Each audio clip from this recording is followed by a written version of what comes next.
Salut, j'espère que tu vas bien.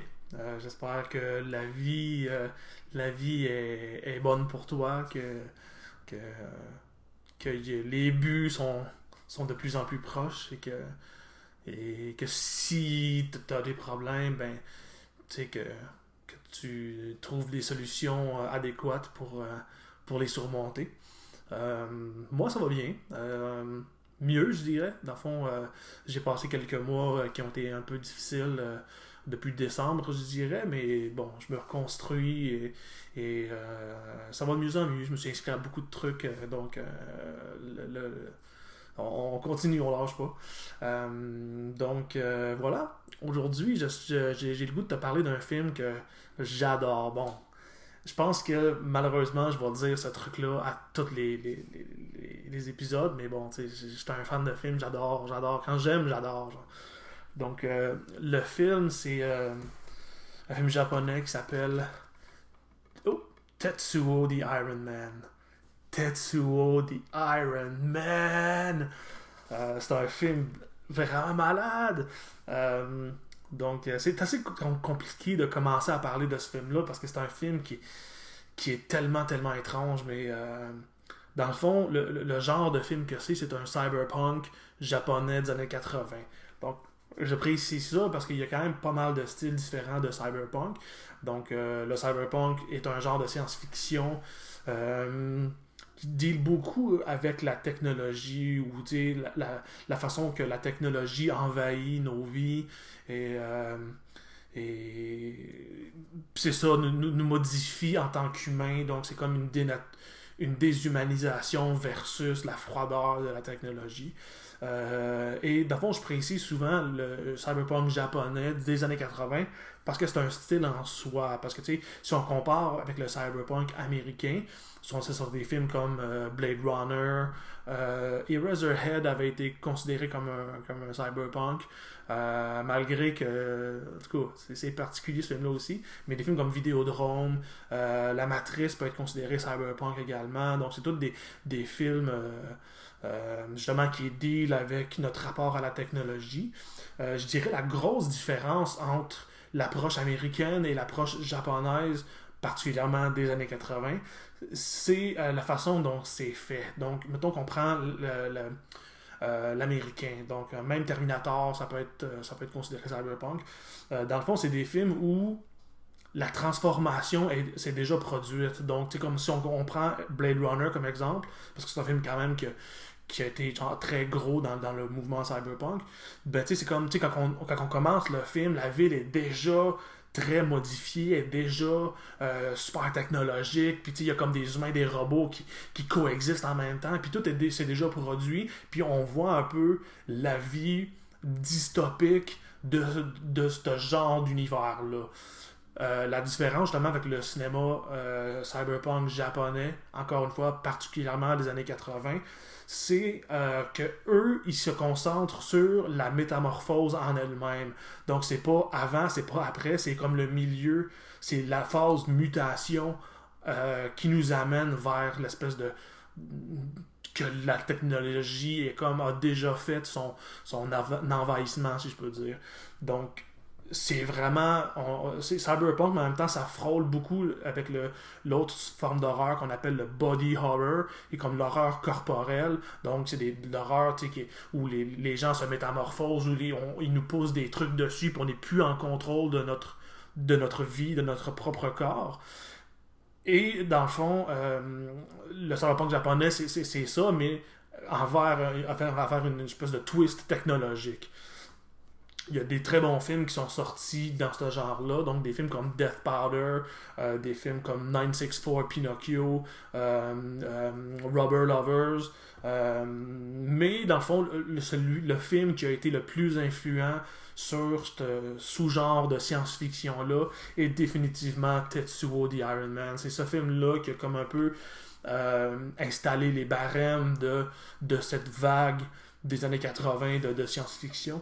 Tout le monde le considère comme étant un des meilleurs et je pense, moi, je suis pas mal je trouve que c'est vrai. Même si j'adore particulièrement 964 Pinocchio, Tetsuo reste le flambeau qui amène la flamme de la dystopie industrielle et qui le tient haut et fort. Donc voilà pour l'espèce de début. Tetsuo en fait raconte l'histoire d'un homme qui se met à se transformer en espèce de dégueulasserie métallique. Fait que dans le fond, au début, ça commence où il y a comme une espèce de bout de métal qui pousse, puis il est en train de se raser, puis il voit ça. Puis quand il pèse dessus, ben, le sang se met à gicler. Puis dans le fond, plus le film avance, puis plus il y a des trucs qui poussent, puis il perd le contrôle complètement de son corps, puis il se met à virer un peu dingue. Fait que là, dans le fond, il deal un peu avec sa copine, dans le fond, qui le voit se transformer, puis qu'elle est comme horrifiée par ça. Puis il y a une espèce de gars qui s'appelle le métal fétichiste, qui est d'ailleurs interprété par le réalisateur du film, donc c'est Shinya Tsukamoto. Ce gars-là, c'est un génie du film selon moi, mais je t'en parlerai un petit peu plus tard. Fait que le métal fétichiste fait comme... Il semble emprisonné quelque part, mais il semble se grossir, puis dans le fond, il veut attaquer l'homme qui se transforme justement en espèce de rebut dégueulasse de métal et de technologie envahissante. Donc, tu sais, je peux pas beaucoup en dire plus parce que le film est quand même considéré comme simple en termes que l'histoire est pas méga complexe avec bien des layers pour comprendre mais ce qui est dur à comprendre, c'est la façon que le film est fait. Donc, c'est une la particularité justement de Cyberpunk aussi, dont j'avais parlé un peu de la phase mutation, mais c'est également la technique de ces films-là, parce que c'est des films qui sont très kinétiques. Le film bouge tout le temps, la caméra bouge, puis tu sais, c'est comme il y a plein d'affaires qui arrivent, ça cote super rapide.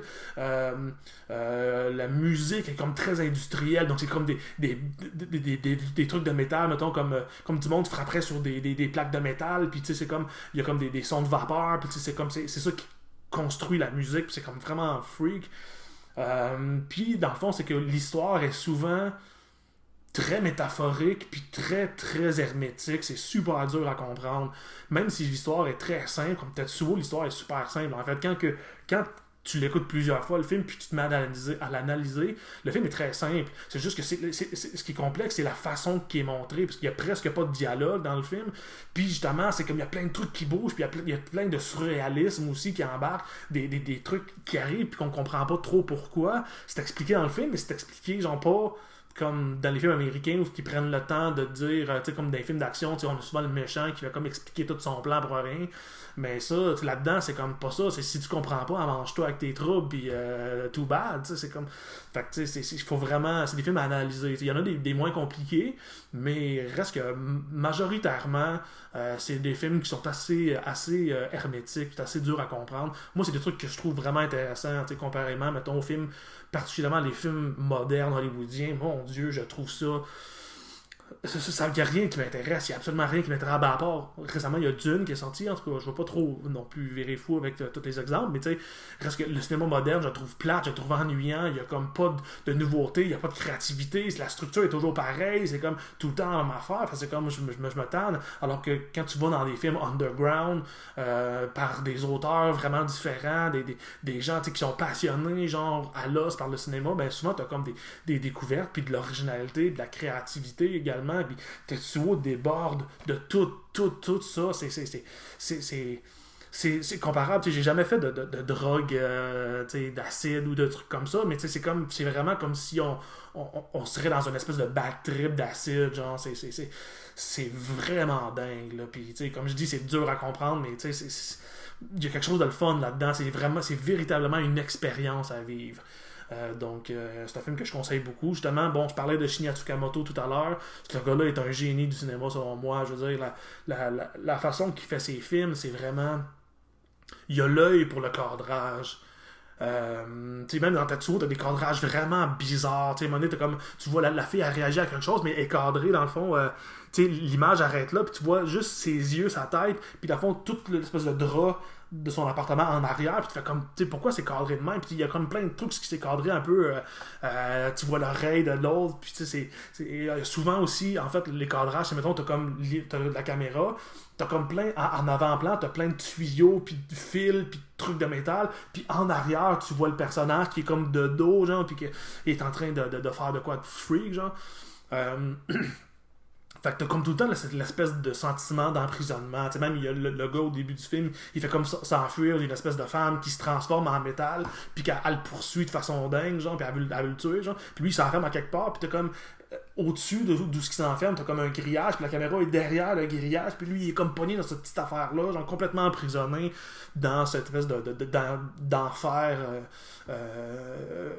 industriel. Donc tu sais, c'est vraiment viscéral. Il y a comme un bon œil pour ça. C'est lui majoritairement qui fait la lumière de ses films, donc il est directeur photo également, puis souvent dans des films comme, moi mon préféré de lui c'est Snake of June. Ce film-là est superbe, la lumière est vraiment vraiment cool. C'est riche, là, tu vois qu'il y a comme vraiment un bon travail qui a été fait. Ouais, dans le fond, c'est vraiment un excellent réalisateur. Je dirais que c'est dans mes trois favoris, là, les gens qui m'ont plus influencé dans mon voyage cinématographique. Shinya Tsukamoto est comme une grande inspiration. Et dans le fond, également, dans le fond, il est acteur aussi, donc il joue dans ses propres films, il fait tout le temps le méchant de ses propres films, mais il a été engagé à plusieurs reprises dans plusieurs autres films. Il a joué dans Ichi the Killer de Takashi Miike, il a joué dans Mare Bito de le gars qui a fait, je pense qu'il a fait The Grudge, Takashi Shimizu, je pense. Mais il a joué également dans un film de Martin Scorsese. Fait que, le gars, il est quand même reconnu genre, pour être un artiste incroyable. Il fait des films depuis les années 80. Ses films sont rendus durs à trouver par contre. Comme Tetsuo des Iron Man, moi j'ai la version Tartan Asian Extreme. Cette compagnie-là n'existe plus maintenant, donc le film est rendu rare, il est rendu assez dur à trouver. Donc, comme j'ai regardé un sur Amazon, je pense qu'il y avait une copie disponible, il était genre à 150$. Là, fait que je vous en parle, en même temps, ça peut être dur à trouver. Par contre, il y a un coffret, la compagnie Arrow, une compagnie britannique qui font des éditions de Blu-ray incroyables. C'est super beau ce qu'ils font. Puis ils ont sorti une espèce de best-of de films de Shinya Tsukamoto. Fait que Tetsuo 1, il est dessus. Dans le fond, il y a eu 3 Tetsuo. Le 1 et le 2 sont dessus. Je pense que Snake of June, Vital. En tout cas, il y en a d'autres aussi. Je ne l'ai pas acheté en fait parce que c'est comme mettons, c'est 8 films qu'il y a sur le coffret, j'en ai 6. Fait que peut-être dit 70$ pour 2 films, c'est peut-être pour l'instant c'est peut-être un peu intense. Mais en tout cas, je vais probablement l'acheter à un moment donné parce que l'édition a l'air superbe. Mais c'est ça, c'est peut-être un peu cher pour les gens qui connaissent pas du tout son cinéma, mais en même temps, si vous êtes fan de cinéma japonais et de cinéma soit extrême ou genre vraiment différent, qui suit pas nécessairement, comme je disais, la structure des films normales, qui est comme son propre truc, c'est des films que je conseille. Puis c'est pas tout le temps genre très gore. Tetsuo, il est gore, il y a quand même de la violence, les effets spéciaux d'ailleurs sont super bien faits pour quelqu'un, tu sais, le gars il avait aucune scène quasiment pour faire le film, il a fait ça là, puis tu sais il se ramassait de l'argent dans le fond en faisant des pubs, puis il mettait son argent dans Tetsuo, genre, puis tu sais ça a été un tournage très dur là, comme la plupart des gens qui travaillaient avec lui l'ont laissé tomber à force que le film arrivait.